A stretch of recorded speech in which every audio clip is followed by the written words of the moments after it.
Permisah, sambal adalah suatu masakan yang sudah menjadi pelengkap utama setiap makanan di Indonesia. Sambal bisa meningkatkan nafsu makan kita. Tapi tahukah Anda bagaimana sambal-sambal instan yang tersedia di pasar bisa begitu menarik minat kita? Dan bahan apa sajakah yang ditambahkan? Bahayakah bagi tubuh kita? Mari kita saksikan tim Smart Investigasi.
Itu begini, jadi kita berusaha kan supaya menarik perhatian pembeli.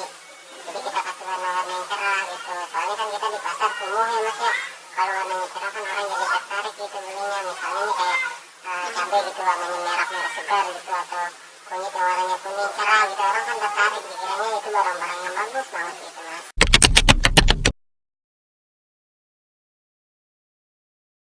Ya sebenarnya sih bahan-bahannya juga udah keluar warna aslinya, cuman agak pucat mas. Jadi kita tambahin sedikit pewarna buatan gitu. Kalau pewarna pasta-pasta yang kue itu kan ada aromanya ya, boleh dimakan itu. Jadi kita pakai itu pewarna yang buat tekstil. Kalau itu kan nggak ada rasanya, jadi nggak ada aromanya juga. Jadi aromanya masih aroma asli. Misalnya kunyit ya bau kunyit gitu, kalau cabai ya bau cabai gitu.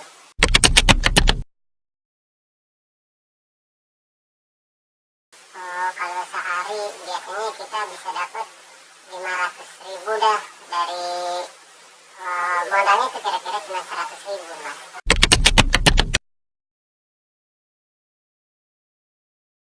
Kalau supaya kuat, kalau alaminya sih kita bisa 3 hari mas, tapi kan itu pakai garam doang mas. Tapi kan kita kan nyetoknya banyak mas, kalau sampai 3 hari doang nggak habis, nanti sisanya bisa kebuang tuh. Jadi kita pakein borak aja sedikit supaya lebih awet. Itu bisa kira-kira sampai 1 bulan juga nggak apa-apa mas.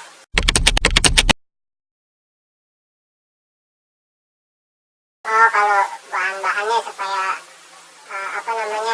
untungnya bisa sebanyak itu, kita juga nggak pakai bahan-bahan yang asli semua mas. Jadi bahannya itu kita campurin sama nasi-nasi basi gitu. Terus kayak cabai itu juga kita beli cabai yang busuk lah, cabai yang sisa-sisa dari pedagang itu, daripada di pedagang dibuang, mendingan kita bayarin aja mas gitu. Ya lumayan dia juga jadi duit dan kita juga nggak keluar banyak. Sekarang kalau kita pikirin mas, harga cabai itu sekilo udah 80 ribuan mas. Nah kan orang belinya cuma 2.000, 1.000, kita dapat untung apa mas? Makanya saya kaliin begitu, cabainya cabai busuk saya tambahin lagi pakai nasi basi mas supaya banyak gitu. Jadi tapi orang kan nggak tahu rasanya.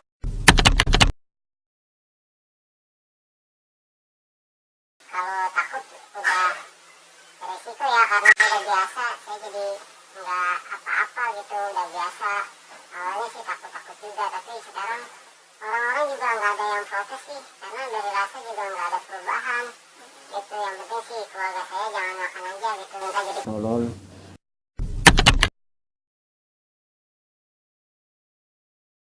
Oh, saya tahu sebenarnya dulu dari guru saya gitu. Guru saya ya, saya dulu punya guru, dia iseng-iseng ngasih tahu begitu, padahal dia udah bercanda. Saya praktekin aja, emang guru saya juga bocor sih orangnya.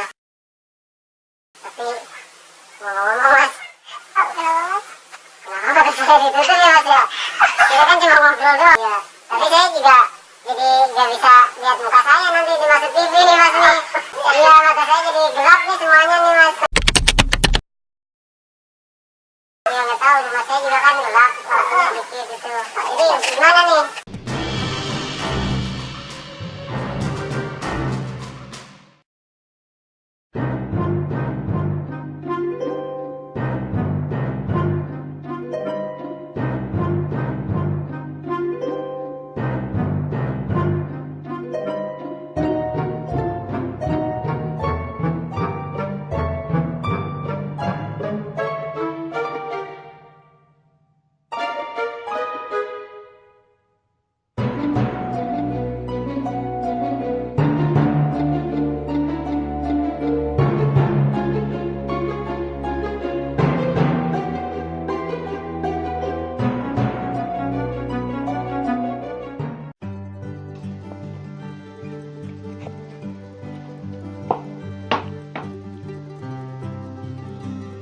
Pemirsa, memang dengan tingkat kesibukan masyarakat kota yang tinggi, sambal dan bumbu instan yang tersedia memberikan kemudahan dan penghematan waktu dalam proses mempersiapkan kebutuhan makanan.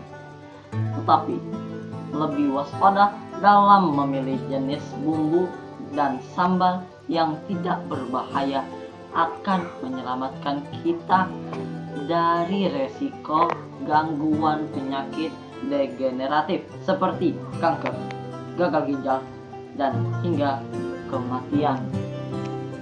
Jelas, membuat sambal dan bumbu sendiri dengan bahan alami lebih terjamin keamanannya.